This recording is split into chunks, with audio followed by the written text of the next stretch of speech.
Cavite. And the race is on. Friends for Never. Rushing up is Livingstone. Cat May is reaching in third.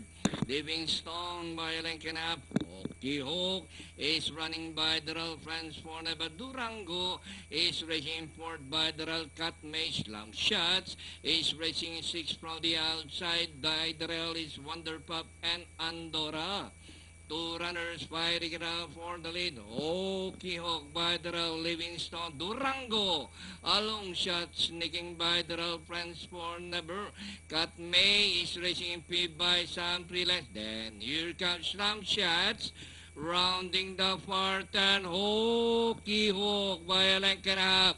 Friends for Never from the outside. Livingstone, Durango, Cat May and Slam Shot Andorra Wonder Pup as the action swing towards a long nice stretch run with Okie Hawk the leader.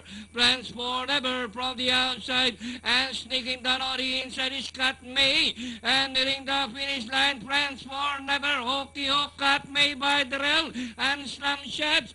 Friends for Never is now the leader. Okie Hawk, Cat May, and finally Friends for Never, Okie Hawk, Cat May, Slam Shot, Wonder Pup, Durango, Andorra, and Livingstone.